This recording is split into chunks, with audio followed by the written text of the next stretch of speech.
অন্য এটা ভাল খবৰ আপোনালোকৰ মাজলৈ লৈ আহিছোঁ। ইণ্ডিয়ান বেংক এপ্ৰেণ্টিছশ্বিপ ৰিক্ৰুইটমেণ্ট প্ৰায় 15,000 পোষ্ট অনলাইন এপ্লাই মুকলি কৰা হৈছে। ইয়াতে আপোনালোকৰ ইণ্ডিয়ান বেংকৰ ফালৰ পৰা এপ্ৰেণ্টিছশ্বিপ পোষ্ট মুকলি কৰা হৈছে। নেম অফ পোষ্ট আপোনালোকৰ এপ্ৰেণ্টিছশ্বিপ, নাম্বাৰ অফ পোষ্টৰ সংখ্যা আপোনালোকৰ ইয়াতে আপোনালোকৰ 1500 পোষ্ট দিয়া হৈছে। ইয়াতে কেটেগৰী ৱাইজ ভেকেঞ্চি আপোনালোকৰ দিয়া হৈছে। SC সকলৰ বাবে 255টা, ST সকলৰ বাবে 77টা, OBC সকলৰ বাবে 351টা, EWS সকলৰ বাবে 137টা আৰু UR কেণ্ডিডেট সকলৰ বাবে 180টা পোষ্ট মুকলি কৰা হৈছে।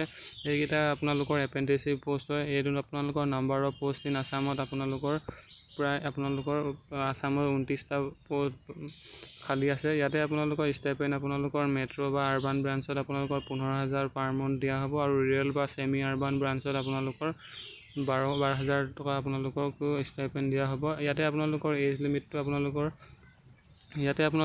লিমিটটো 20 বছৰৰ পৰা 28 বছৰলৈকে বিচৰা হৈছে। তাৰপিছত আপোনালোকৰ এজ ৰিলেক্সেশ্যন আপোনালোকৰ কেটেগৰী ৱাইজ ইয়াতে বিতৰণ কৰা হৈছে, মানে ভাগ কৰা হৈছে ভাগে ভাগে। ইয়াতে আপোনালোকৰ SC ST যিসকল কেণ্ডিডেট আছে সেইসকলৰ বাবে 5 বছৰ দিয়া হৈছে। OBC কেণ্ডিডেটসকলৰ বাবে 3 বছৰ দিয়া হৈছে। PWBD কেণ্ডিডেটসকলৰ বাবে 10 বছৰ ইয়াতে এজ ৰিলেক্সেশ্যন দিয়া হৈছে। ইয়াতে এডুকেশ্যন কোৱালিফিকেশ্যন আপোনালোকৰ নৰ্মেল গ্ৰেজুৱেশ্যন পাছ কৰা হ'ব লাগিব। ইয়াতে আৰ্টছ, ছায়েন্স, কমাৰ্চৰ লগতে একো কথা নাই, নৰ্মেল আপোনালোকে গ্ৰেজুৱেশ্যন পাছ কৰিলে এই পদৰ বাবে এপ্লাই কৰিব পাৰিব। ইয়াতে আপোনালোকৰ এপ্লিকেশ্যন ফিজ আপোনালোকৰ কেটেগৰী ৱাইজ এপ্লিকেশ্যন ফিজ ইয়াতে দিয়া হৈছে। ইয়াতে আপোনালোকৰ যিসকল জেনেৰেল OBC বা EWS কেণ্ডিডেট আছে তেওঁলোকে 800 টকা পে' কৰিব লাগিব। তাৰপিছত যিসকল SC ST বা PWBD কেণ্ডিডেট আছে তেওঁলোকে 175 টকা পে' কৰিব লাগিব।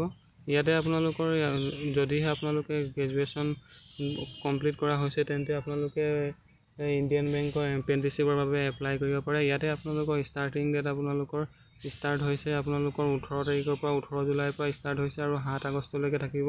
আপোনালোকে যদি অধিক তথ্য জানিব আছে তেন্তে আপোনালোকে তললৈ স্ক্ৰল কৰিব আৰু স্ক্ৰল কৰাৰ পিছতে ইয়াতে আপোনালোকৰ এপ্লিকেশ্যন এডভাৰটাইজমেণ্ট ডিটেইলছত ক্লিক কৰিব। এডভাৰটাইজমেণ্ট ডিটেইলছত আপোনালোকে সকলোখিনি তথ্যই পাই যাব। ইয়াতে আপোনালোকৰ ইয়াতে আছামত আপোনালোকৰ ভেকেঞ্চি আছে আপোনালোকৰ 29টা, SC সকলৰ বাবে আছে 2টা, ST সকলৰ বাবে 3টা, OBC সকলৰ বাবে 7টা, যিসকল EWS কেণ্ডিডেট আছে সেইসকলৰ বাবে 2টা আৰু UR সকলৰ বাবে 15টা ইয়াতে দিয়া হৈছে। ইয়াতে আপোনালোকৰ ভাগে ভাগে দিয়া হৈছে। আপোনালোকৰ ইয়াতে অল ইণ্ডিয়া পোষ্টত যিহেতু আপোনালোকৰ এপ্ৰেণ্টিছশ্বিপটো ওলোৱা হৈছে, আছামৰ বাবে 29টা পদ দিয়া হৈছে। ইয়াতে আপোনালোকৰ ডকুমেণ্ট আপোনালোকৰ মিনিমাম আপোনালোকৰ গ্ৰেজুৱেশ্যন পাছ কৰা হ'ব লাগিব।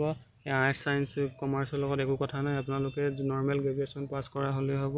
যিকোনো ষ্ট্ৰীমৰ পৰা পাছ কৰা হ'লে আপোনালোকে এই এপ্ৰেণ্টিছশ্বিপ পদৰ বাবে এপ্লাই কৰিব পাৰিব।